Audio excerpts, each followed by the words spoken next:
Olá, meus amigos e minhas amigas, meus irmãos e minhas irmãs. Após uma semana de exposição pública e vergonha para mim e para minha família, eu venho aqui trazer o esclarecimento do que de fato está acontecendo a meu respeito na Câmara de Vereadores. A Câmara de Vereadores é onde estão os vereadores eleitos pelo povo de Camaçari e onde eles desenvolvem o seu trabalho. Para manter as suas atividades, a Câmara recebe o 12º, que aqui, para o seu esclarecimento, eu vou chamar de repasse. Repasse esse no valor de 6%. Valor esse utilizado para despesas da manutenção da Câmara de Vereadores e contratação de pessoal. Na Câmara de Vereadores é que o vereador exerce a sua função. E a função do vereador é muito importante você tomar conhecimento mais ou menos de como funciona. O vereador começa a trabalhar por volta das 7 da manhã, encerra lá para as 23, 24 horas, quando os seus trabalhos são terminados. E entre denúncias, reclamações, fiscalização, o vereador precisa apurar cada um dos fatos e problemas que são levados até ele. Para que ele possa fazer esse trabalho, ele precisa contratar o pessoal, que nós chamamos de assessores. Pois bem, o que eu queria te esclarecer aqui é exatamente sobre essa questão que envolve os assessores na Câmara de Vereadores de Camaçari. Até o ano de 2016, em setembro, a Câmara de Vereadores trabalhava em cada gabinete com 10 assessores. Por questões orçamentárias, o ex-presidente Marcelino fez uma redução no número de pessoal para que pudesse adequar o orçamento à despesa que ele tinha para fechar aquele ano. E essa redução, ela fez com que os gabinetes de vereadores, que aqui em Camaçari pode ter contratado até 12 pessoas, reduzisse o pessoal de 10 para 6 a 7 pessoas. Com essa redução, o trabalho dos vereadores ele foi comprometido, mas ainda assim todos os vereadores seguiram desempenhando os seus trabalhos. Ocorre que no mês de novembro, mais exatamente no dia 1º de novembro, a Câmara de Vereadores aprovou em 2 turnos 2 leis importantes. Essas leis tratavam do reajuste dos vereadores e também dos reajustes dos secretários, subsecretários, prefeito e vice-prefeito.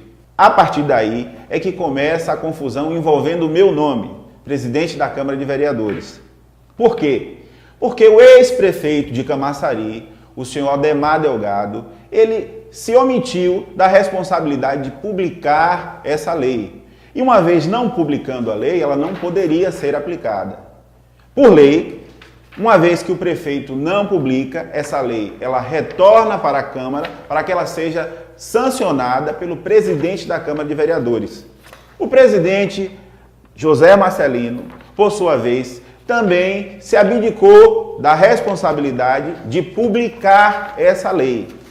A partir daí, quando eu assumi a presidência da Câmara por obrigação e para que não fosse cobrado, eu publiquei a lei que reajustava os salários do prefeito, do vice-prefeito, dos secretários e dos vereadores na Câmara de Camaçari.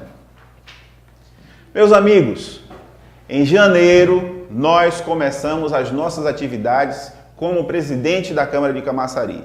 E em janeiro eu também tomei uma outra providência que era compromisso meu de retomar os 10 assessores de gabinete que lá atrás, como eu havia explicado a vocês, no mês de outubro foi reduzido. Essa redução de 6 comprometeu os trabalhos dos vereadores e nós, no início de janeiro, retomamos com os mesmos R$ 13.667.000 que era o orçamento repassado pela Prefeitura. Além da publicação, que é dever de ofício e uma obrigação minha quanto presidente, eu também cumpri o compromisso que assumi com os vereadores de recompor os gabinetes para o número de 10 assessores, como era originalmente lá em setembro.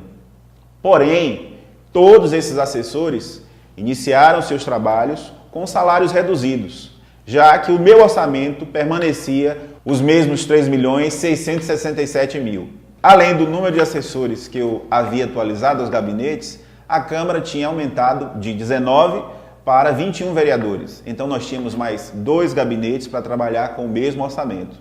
Mas nem por isso eu deixei de cumprir com o compromisso que assumi antes de ser eleito presidente. E nós garantimos a contratação de mais esses 2 gabinetes, apesar de ter o orçamento reduzido. Efetuamos o pagamento em janeiro e fevereiro do salário dos vereadores reajustados e, quando no mês de março, do dia 6/3 de 2017, recebemos uma liminar ordenando a suspensão do reajuste desses vereadores e, por esse motivo, nós tivemos já no mês de março a suspensão dos pagamentos com reajuste por força dessa liminar. Pois bem, meus amigos, aqui começa a confusão envolvendo o meu nome nessa denúncia.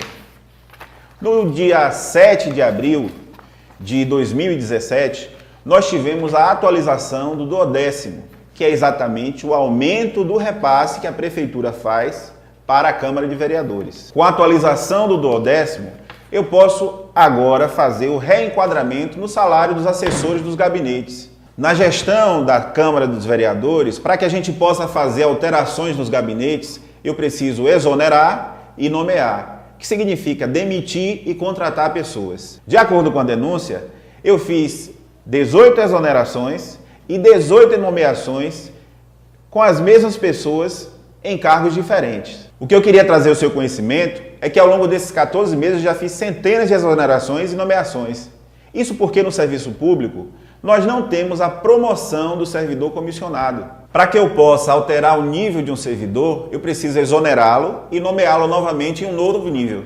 Por isso nós tivemos no mês de abril 48 exonerações e 38 nomeações. Por fim, chegamos à denúncia do Ministério Público, que pede a minha prisão preventiva e o afastamento dos trabalhos da Câmara, entendendo que posso comprometer as investigações feitas através dessa denúncia. Eu queria aqui deixar bem claro o teor da denúncia, o que é que estão me acusando de fato. O que diz a denúncia do Ministério Público? Que eu, juntamente com 16 vereadores, desviamos dos cofres públicos R$500 mil através de contratação de assessores parlamentares. Agora eu queria que você fizesse a conta, uma conta muito simples.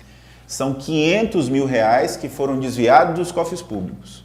Porém, atribuído a mim, temos apenas um assessor, que nesse período, segundo a denúncia, desviou 28 mil. Então a gente sai dos 500 mil para 28 mil. Agora eu queria que nessa denúncia fosse apresentada uma prova sequer de que, de fato, essa pessoa repassou para mim esses recursos. Falo isso pelo seguinte: as provas apresentadas aqui são publicações que eu mesmo, presidente da Câmara de Vereadores, ao longo desse período, fiz como atos de contratação e demissão, como já expliquei aqui a vocês. Todos os atos na Câmara de Vereadores são publicados e de conhecimento do Tribunal de Contas do município. Isso é feito porque a lei assim estabelece. Como é que eu ia desviar 28 mil ou 500 mil, como foi colocado aí, e eu mesmo ia dar a pista de onde é que estava esse dinheiro, por onde ele saiu? A outra prova é uma prova testemunhal, um depoimento de uma servidora do município de Camaçari que não tem nenhuma relação com a Câmara de Vereadores, que alega ter conhecimento, sem juntar nenhuma prova documental, que existe repasse de assessores para vereadores. Agora se coloque na minha posição. Se de repente você vai caminhando na rua e é abordado por alguma autoridade, me acompanhe. A pessoa não diz qual é o assunto, por que está querendo te levar, que crime você cometeu e simplesmente pede que você acompanhe. Foi exatamente o que aconteceu comigo através do Ministério Público. Recebi uma intimação do Ministério Público pedindo para comparecer para prestar um depoimento para tratar de assunto público. Como é que eu ia comparecer ao Ministério Público em 48 horas, sendo que eu tenho todos os compromissos pré-agendados em pelo menos 15 dias e de repente não ter ideia do que seria questionado? Encaminhei à Procuradoria Jurídica a intimação, como sempre tenho feito com todas as intimações que temos recebido do Ministério Público, que quero aproveitar a oportunidade aqui. Temos mantido um diálogo permanente com o Ministério Público e em nenhum momento nos omitimos de prestar qualquer esclarecimento. A Procuradoria, por sua vez, solicitou o reagendamento dessa audiência e solicitou também o assunto do que trataríamos exatamente nessa audiência. Pois é, meus amigos, sem ser ouvido, sem que nenhum dos vereadores fosse ouvido, ou mesmo os assessores parlamentares citados tivessem sido ouvidos, à noite eu tomo conhecimento pelas redes sociais que a minha prisão preventiva foi solicitada através do Ministério Público. Eu pergunto a você, como é que fica agora a imagem construída ao longo de toda a minha vida, na minha família, pelos meus avós, pelos meus pais, a igreja onde congrego, os meus filhos, a minha esposa, todos os amigos que me conhecem, de repente ver uma notícia como essa postada num site, numa rede social? Eu quero dizer para você que isso é irreparável. Nada vai poder reconstruir a minha imagem ou notícia que foi colocada sem que nenhuma prova concreta fosse apresentada de um crime que eu tenha cometido. Eu estou, de fato, muito indignado com a situação. Eu não aceito o que foi apresentado aqui e eu irei recorrer, sim, dos meus direitos. Eu irei recorrer à justiça porque tenho convicção que tenho feito um trabalho com honestidade e com justiça pela cidade de Camaçari. Pois bem, eu queria nesse momento agradecer a você, a cada irmão, a cada irmã, a você que é evangélico ou não, que desde o momento que tomou conhecimento dessa informação, foi o primeiro a dizer, não, eu não acredito, isso não é verdade, e que tem dedicado o seu tempo a orar e interceder pela minha vida. A cada pastor, a cada líder evangélico, a cada uma das pessoas que em todo o tempo tem acreditado em mim. Diferente de muitas pessoas que, muito embora eu tenha explicado e mostrado todos esses documentos e prova desses 14 meses de gestão à frente da Câmara, tenho tratado com responsabilidade o trabalho que me foi confiado. Não entrei na política por vontade própria, tenho uma missão muito maior a cumprir e fui convidado a cumprir. Tenho compromisso e irei e continuarei até o fim cumprindo o meu papel. Quero apenas que você não desista, continue intercedendo, continue crendo que Deus mostrará toda a verdade. E tão breve nós veremos que a justiça do Senhor é que prevalece. Agradeço a sua atenção e peço que Deus continue abençoando a sua vida e a sua casa. Um forte abraço a todos. Eu quero que, por curiosidade, pegue o histórico das primeiras postagens que foram feitas aí ao longo desse processo, dessa uma semana.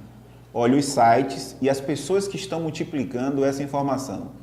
E você vai ter uma pista de onde é que saiu essa pouca vergonha.